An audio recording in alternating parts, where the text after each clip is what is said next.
Terrific. Well, may my words be heard and spoken in the name of God, whose Father, Son, and Holy Spirit. Amen.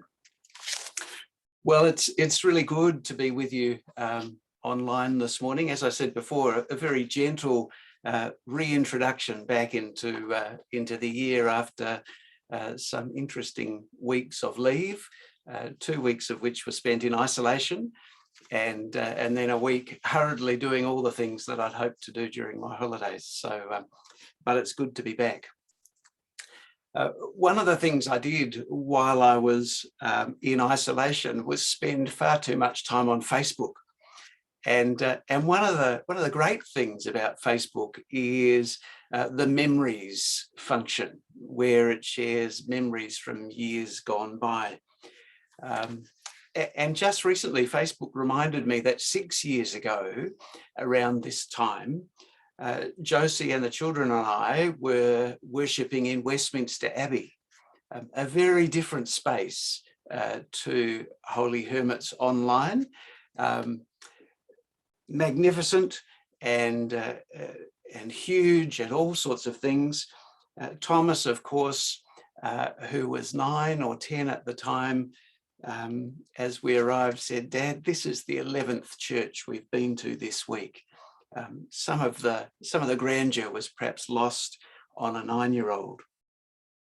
But we arrived early and joined a long queue of people outside waiting to get in.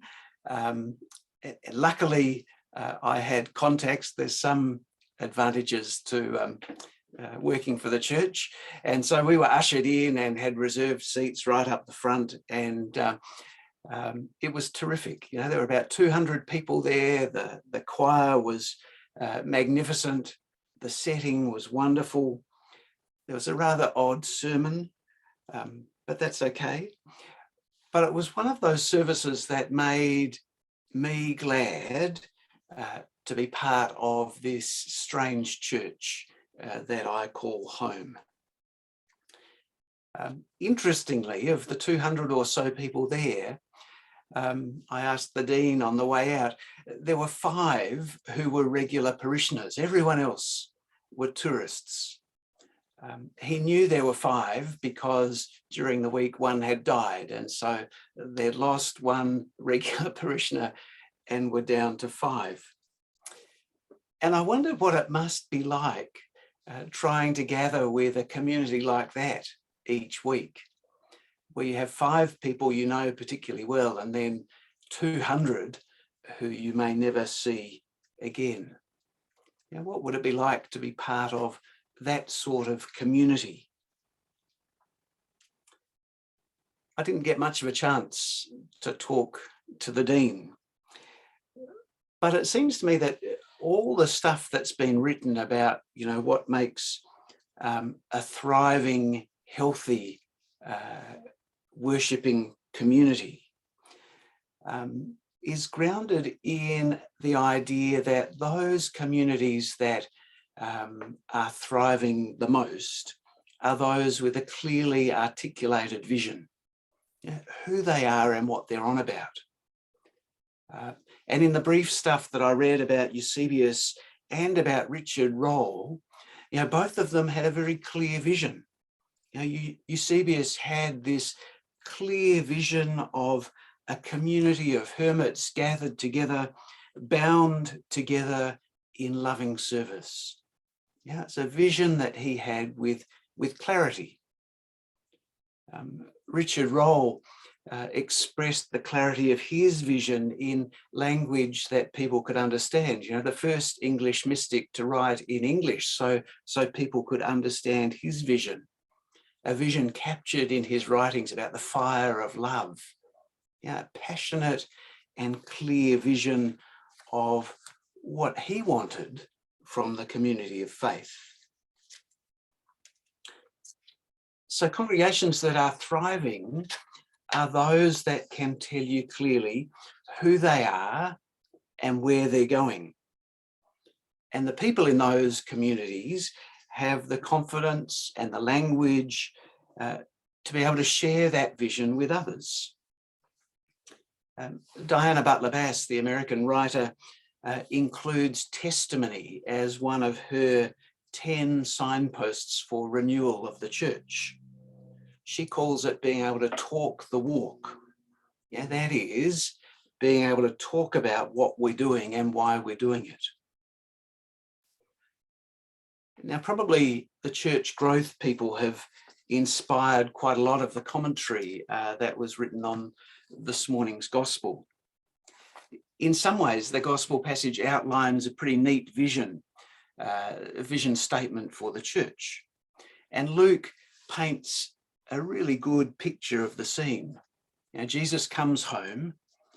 He goes to his home worshipping community, as he must have done countless times as a young boy. He's handed the scroll. He opens the scroll to just the right place. He reads, he hands it back to the attendant, and he sits down. And everyone stares at him, waiting for what comes next. There's something going on in that community, even beyond the words from the prophet Isaiah. Jesus is on a mission, but clearly the people from his own hometown are expecting something. There's this sense of expectation. Luke doesn't tell us what they were expecting. You know, Jesus hadn't done much yet. We're still only in the 4th chapter of Luke's gospel. He's been baptized. He's gone to the wilderness. He's just begun his ministry. And we're told in that paragraph just before this morning's gospel reading that reports about him had begun to spread through the country. But we're not told what those reports consisted of.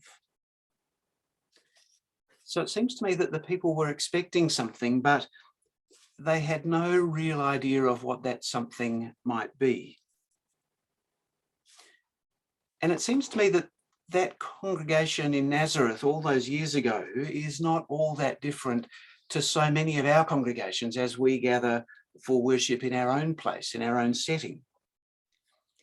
Because hopefully we all come expecting something.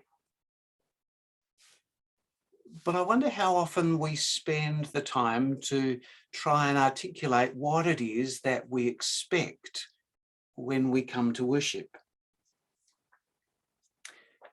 Some possibly come expecting to hear a decent sermon, or at least one that's not too long. Some come expecting some nice music. Perhaps some come expecting to feel welcomed and to see people that we know. Some come expecting a decent cup of coffee at the end. You know, one of the gifts of online church is you get to make your coffee just how you like it. It's terrific. But how many of us actually come expecting the Spirit of God to show up as Jesus proclaimed? Reminds me of that most wonderful quote from the American writer Annie Dillard in a collection of short stories called Teaching a Stone to Talk. She says, "On the whole, I don't find Christians outside of the catacombs sufficiently sensible of conditions. Does anyone have the foggiest idea of what sort of power we so blithely invoke? Or, as I suspect, does no one believe a word of it?" She says, the churches are like children playing on the floor with their chemistry sets, mixing up a batch of TNT. It's madness to wear ladies' straw hats and velvet hats to church. We should all be wearing crash helmets. The ushers should be giving out life preservers and signal flares. They should lash us to our chairs. For the sleeping God may wake someday and take offense, or the waking God may draw us out to where we can never return. She's writing about that sense of expectation that perhaps we should bring when we come to worship. A bit like an old farmer who once said to me on the west coast of South Australia, "How often do you pray for rain with an umbrella in your hand?" So do we come expecting news so good that it might shatter the despair of the poor? Do we come expecting release and recovery and the ending of oppression? And do we want any of that anyway? Would we rather just receive a little bit of comfort or a little bit of encouragement and nothing that will rock the boat too much?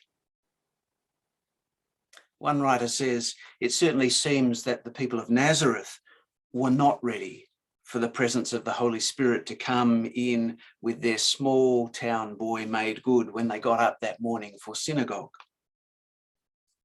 After Jesus makes that great declaration that the prophecy of Isaiah had come to fulfillment in their presence, they got angry and they sent him packing. So it's an invitation to wonder about the sense of expectation that we might have about our faith and what might happen when we come for worship.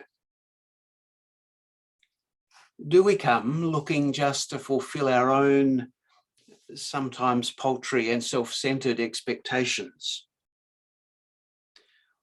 Or do we come really ready and open to see God's expectations become real before our very eyes?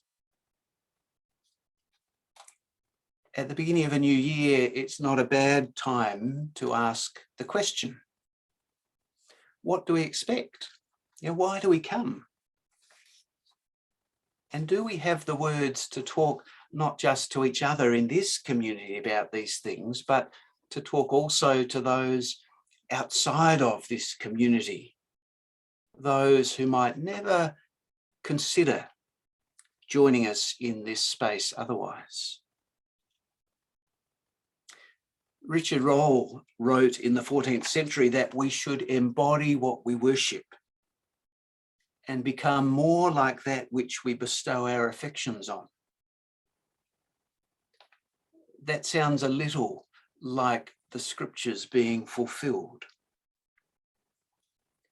May it be for us as we seek to embody the love of God in faithful community through loving service. May we bring great expectations and may we trust that they will be fulfilled. In the name of God, Father, Son, and Holy Spirit. Amen.